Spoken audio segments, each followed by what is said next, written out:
Hey everybody, it's me, Andrew. Get out into nature and tune in for yourself.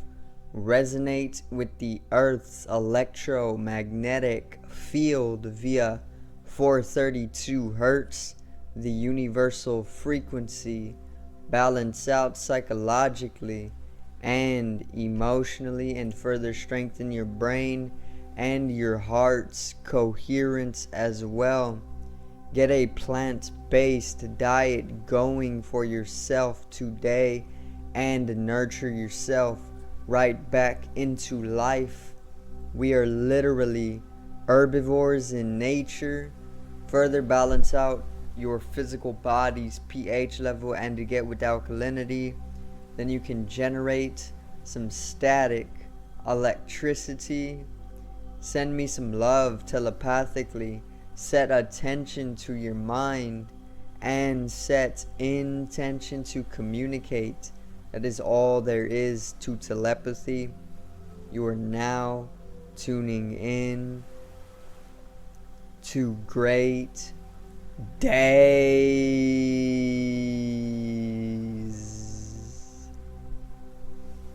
So today I'm going to continue with the series 3 types of star seeds. This is going to be the 9th episode, which I'm pretty much going to follow the same formula. As always, I'm going to cover 3 more types of star seeds, and I'm pretty much going to help you to understand if you hold any of the genetics of these 3 types of star seeds, so you can understand what type of star seed you are, and you can get more in touch with your off earth or extraterrestrial rootings. So let's get right into it. Today's video is 3 types of star seeds. 9.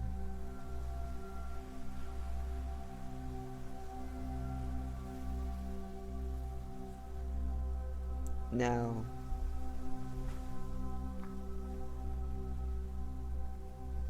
let's not waste any time with this. The first star seed in today's episode, or this month's episode, is the Polarian. Okay, and I actually already covered the Polarian on an episode of Life is Deeper Than We Know. So Polarians, they pretty much made way for all of the inhabitants of Atlantis. They're like the first root species of all of the different species that started to live on Atlantis at one point.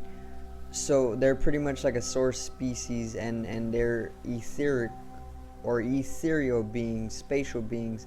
They live way longer than a physical being would. We only live about 75 to 100 years, maybe 110 if we're lucky. There has been plenty of cases where people have lived to close to 200 years, when taking care of the body and living according to nature. So we can live that long. I don't know about nowadays in society, especially with all of the genetic modification that's going on to pretty much shorten our life expectancy.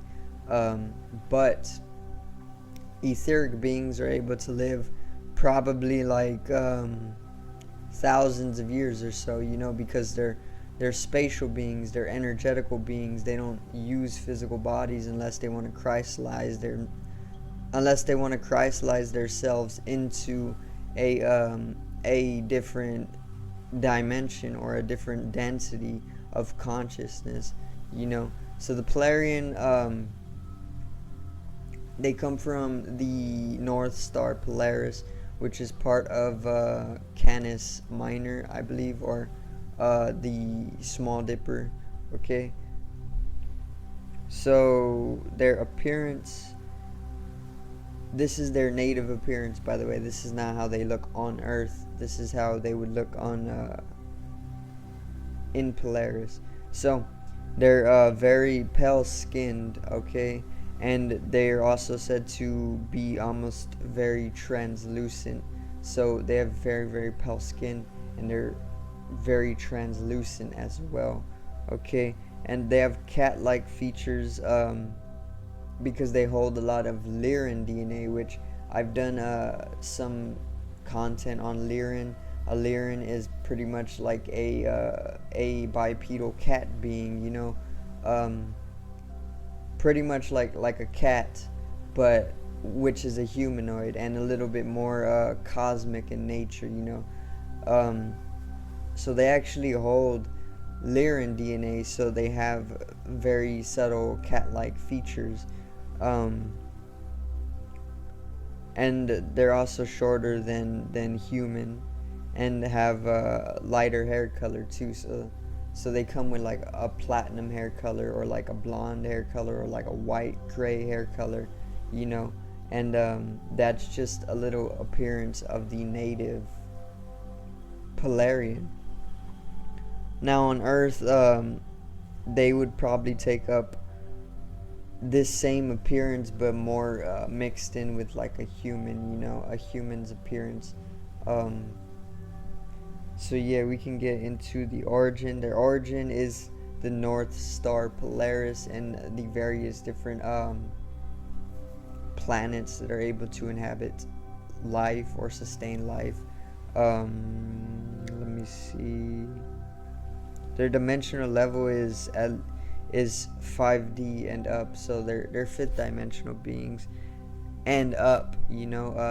So they're very, very, very they're higher dimensional, and they pretty much act accordingly to a unconditional love for all beings in a harmony with the universe, instead of a fear-based society, or any lower vibrational or dimensional ways. So their purpose here on the earth is that they're actually balancing out the feminine energies, okay? And yeah, they're balancing out the feminine energies of the earth. So what I was also picking up on is that there could be a heightened I don't want to say an invasion, but like a heightened population of Polarian starseeds during this current age, only because the rise in feminine energy is actually underway. So right now we are more generally centralized within a masculine energy, but the earth itself is naturally going through the process of integrating a more feminine energy once again. So it's shifting from the masculine energy collectively or globally into the feminine energy globally, okay? And this natural shift from the masculine to the feminine in a certain dimension of its integration or processing can be coming from the heightened population of these Polarian starseeds. So what I'm basically trying to say is that the natural shift from the masculine energy globally into the feminine energy globally can be integrated by these Polarian beings, but from the dark. We're not going to be able to we're not going to be able to physically see them, because they're of a whole different dimensional level anyway. We need to open the mind, and we need to understand exactly how these beings operate on a entirely different dimensional understanding. Then we can understand exactly how they are aiding in this shift from the masculine to the feminine during this time. Okay, so that's their purpose here on the earth. Now, their traits are they're very intelligent. Obviously, they're literally fifth dimensional or higher. Okay, they're very noble, and they're also very, very loyal in their energies. They're also holding a very highly moral standard, very high moral standard, okay?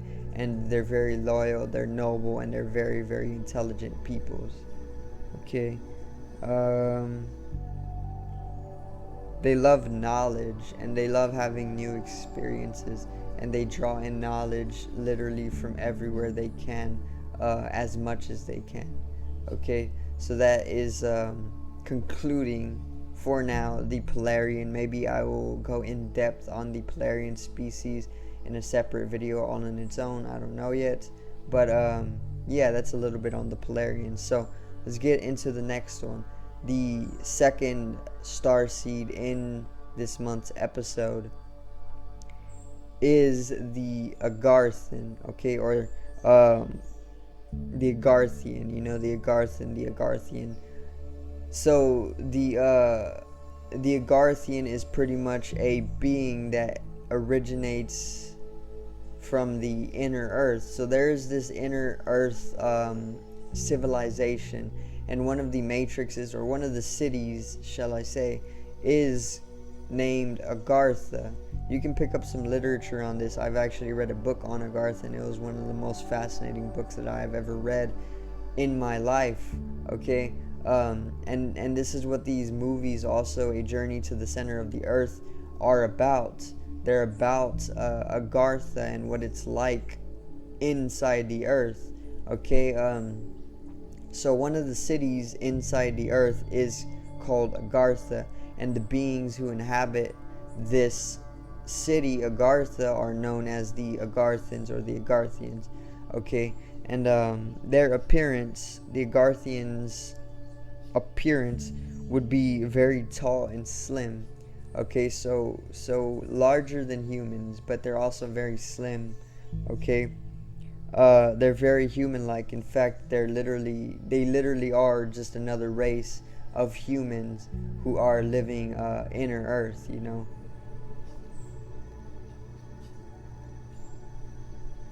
They have elf-like features, so they come with like pointed ears. Maybe they even have like very, very light hair color. They're very pale in their skin color, you know. So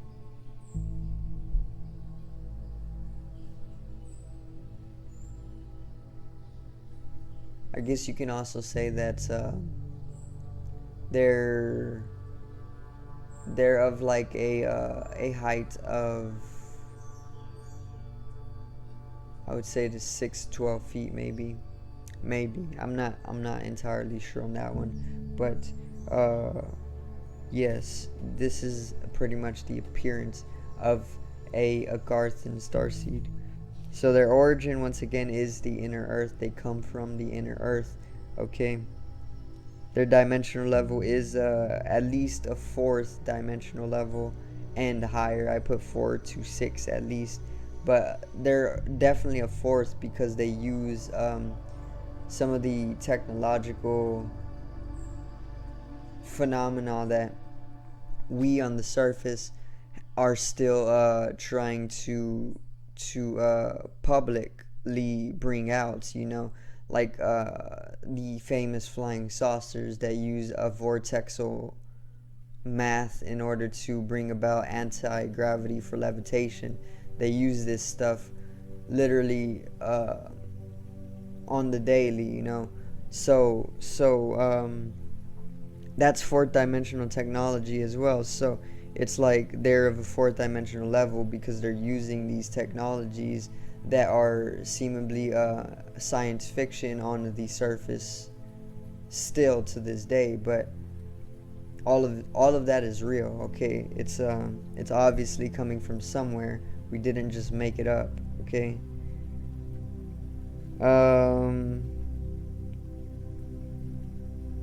Their purpose here on the earth is to preserve the sublime beauty of the earth and propel the surface dwellers in technologies and to just be overall better citizens. So they're pretty much they live inner earth, and it's a very, very lush place. It's very, very it's thriving with life basically, because it has a whole different environmental mist. It has like a entirely different, it has an entirely different density to the life that manifests, because it's not of the surface, it's inside the earth. So it's pretty much like how it was depicted in the movie A Journey to the Center of the Earth. It was very, very lush, it was beautiful, and it was just like completely unexplainable with words. Very magical as well. It's just a higher density of life that's being manifest inside the earth. And due to this thriving of life in the earth and the beauty of all of the natural manifestation in the earth, the beings who are inhabitants of that place, inner earth, is literally driving them to continue preserving the beauty of earth itself, because they live in awe, because it's literally that beautiful inner earth, and that drives the inner earth beings, or the Agarthans, to pretty much preserve the beauty of the earth and nature, and they're very, very moralistic as well. So they are pretty much pushing that on the surface dwellers as well, to be better citizens. Okay, so some of the traits of an Agarthian or Agarthan starseed is they have a vivid memory of Atlantis. Okay, so if you intuitively pull in, or if you find yourself traveling the various different memories from your life in Atlantis, chances are you are most definitely a being who has once lived in Earth, or an Agarthan starseed. Okay. They also are said to have nightmares of a flood that took a lot of the Agarthan's life, and it also led to a retreat from the earth. They had to retreat because of these floods that were taking place. Okay, which I've also heard that these floods were pretty much the cause of the Anunnaki and their godlike capabilities, technologies that can pretty much control the elements and whatnot, But it can just be a natural phenomena as well, a global flood.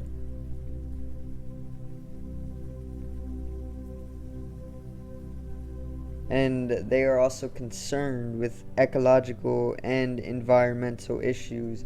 So if you are pretty much in tune and in harmony with the land naturally, and you are involving yourself with the different ecological and environmental issues, chances are you are also holding some inner earth beings genetic coding.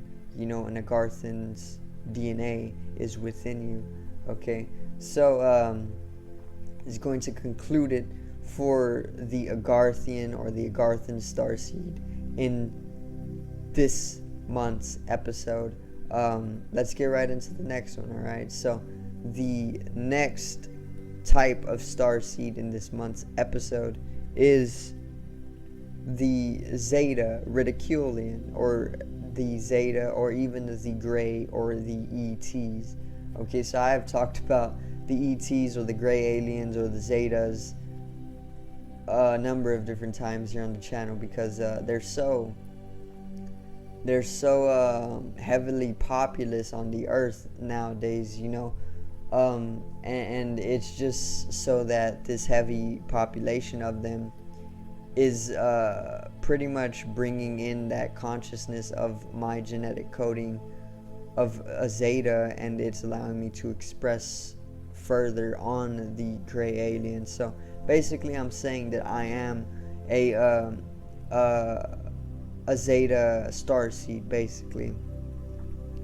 A lot of people are, okay, because they play a huge role in humanity's life or humanity's story. They play a huge role in history. Okay, and I've done a video on some of the different things that they're involved with, but maybe I'll do another in-depth video all alone so we can all understand the Zeta or the gray alien or the ET, or you know, the famously gray large-headed alien with black eyes. um, the Roswell incident was pretty much all revolved around this being. Okay, but let's get right into it. The Zeta starseed appearance is they're very small. Okay, and this could be native to the Zeta Reticuli constellation. So this is not of like an Earth manifested Zeta humanoid that they created, but more so it is like their native appearance, you know. A small being, they're very small. They have large heads, obviously. They have the pale skin, almost gray. They're also very, very translucent as well.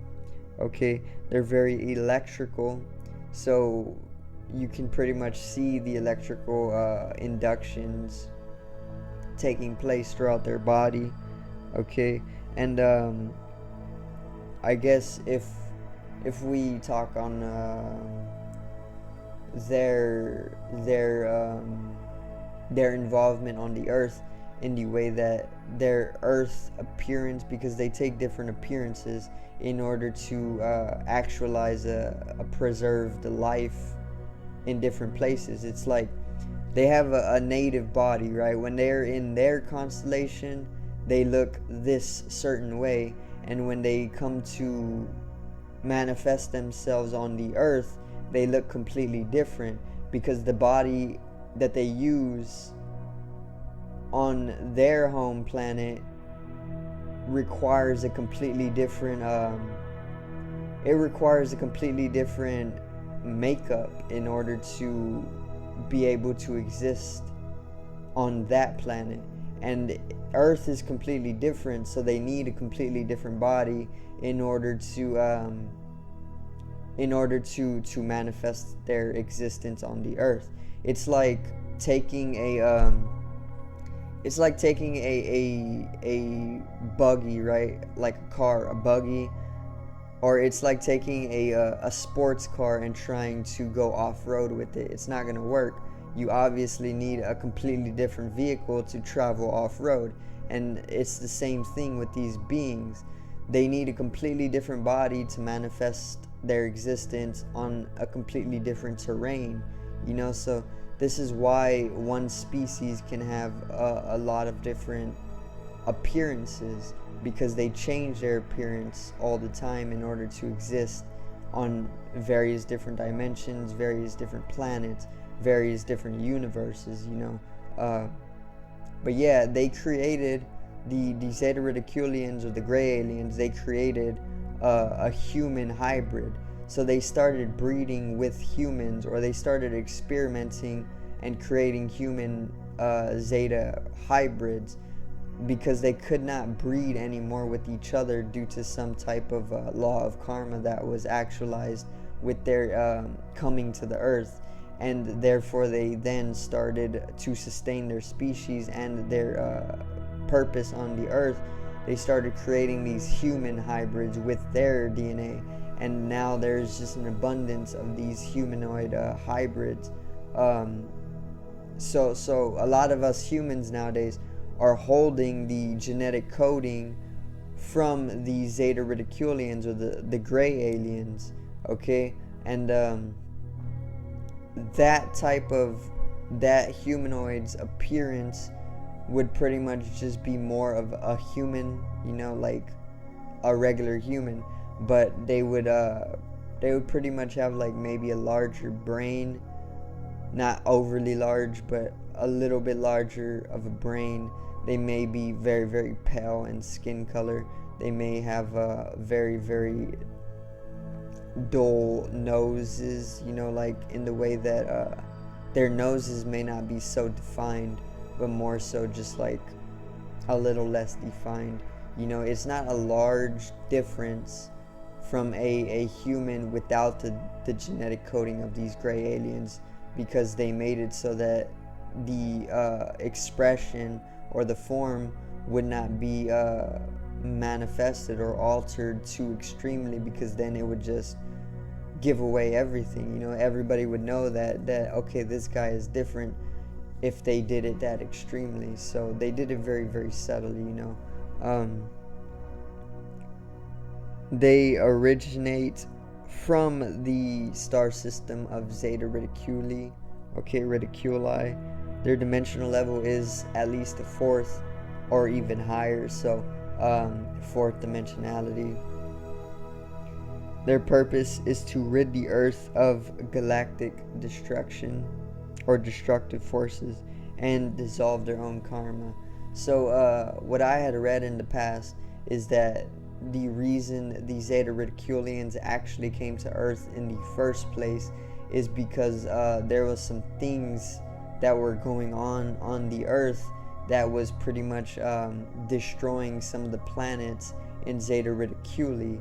Okay, and this pretty much got the attention of these gray-headed aliens, the Zetas, and then they came to the origin of this destruction, and they found that it was a synthetic system of Merkabas on the Earth that was pretty much destroying their home planet, or their home planets. Okay, so they came to basically stop those synthetic Merkabas from destroying their star system, and then they got entangled in the laws of karma here on the Earth, and then they pretty much stirred up World War I and World War II.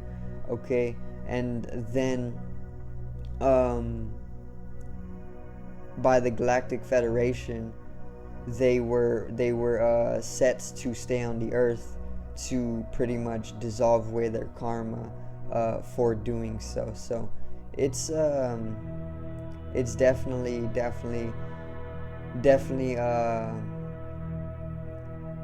something that is of a tragic nature that they got stuck here in that way for originally just trying to help out their own home planet. But at the end of the day, we really don't know anything. Life goes so much deeper. So that could be one possibility, but it's literally just a theory. But this is also what I read in a book from someone who was like studying this quite a bit. So it could just be one tiny piece of the story, but then once again, there's probably like 99% more of the story that we have no idea about. So that's their purpose. Their traits is that you are drawn to Zeta Reticuli. So if you see yourself looking up at the stars, specifically Zeta Reticuli, chances are you are literally just tuning in, or maybe your energy feels drawn magnetically to the constellation itself, because you hold some type of signature that is relating to that star system, which is genetics. Genetics holds that power. They're immensely technologically advanced, so they are very, very, very advanced technological beings. They actually superseded their own spiritual development with technological development, and this actually led to the downfall of their home planet in Zeta Reticuli. So once again, there's this technological advancement that expresses itself outward if you are a Zeta starseed. Okay, they are allergic to a lot of things. So this one is odd, but it fits in with like the fact that their bodies at one point were not so conducive to the various different forms that would manifest here on the Earth. So if you are a Zeta Reticulian starseed, you'll find yourself allergic to a lot of different things, like various different soaps or chemicals. A lot of food you'll be allergic to, canned food especially, things like this, or processed food you'll find yourself allergic to. They're just allergic to a lot of things, because they don't belong here. This environment isn't conducive to their preservation or their highest density, so the things that we are not naturally allergic to, that we can pretty much tolerate, a Zeta star seed will find themselves extremely allergic to, if you have very pale skin, chances are you are a Zeta star seed as well. They're very electrical, so if you're a very electrical being, chances are you are a Zeta star seed as well. If you have a fourth dimensional understanding, naturally, if you can understand the fourth dimension, chances are you are also a Zeta star seed. Okay, with your fourth dimensional understanding, it comes with a lot of technological understanding as well, because technology is literally like it is a tool for allowing us to traverse the fourth dimension. So technology may even be some sort of tool that was brought by the Zetas in the first place, or maybe it was more so brought by the Anunnaki or something. I don't really know, because it can come from a number of different places. Technology spans all throughout the universe, and all beings have their own form of technology. Okay, so it can come from either one, or maybe it comes from both, but yeah, that's going to conclude the third type of starseed, which is the Zeta, or the Zeta Reticulian, the gray head, the ET, so I'm going to actually end it out right there, and I hope I did help everybody to understand a little bit more on the various different star seeds that can actualize their selves within your DNA or your genetics. Okay, because once you understand that you actually do hold some of the genetic coding of beings that come from entirely different star systems, you can then start to open up that genetic coding, and it literally starts to bring about a empowered expression of these beings from different star systems. And this is why you see some people sometimes very alien. You'll find people at like festivals, or maybe music festivals, or places like this, where they're just very alien. They're expressing that alien within themselves, because they naturally opened up the genetic coding that these beings from other star systems have implanted within within the Earth's third dimensional physical being. So yeah, I'm just trying to help you open up these genetics as well. Science has even said that we only know about like 1% of DNA, and the rest is the 99% is called junk DNA. So within that junk DNA, there is literally the genetic codings of some of the various different species from all over the universe.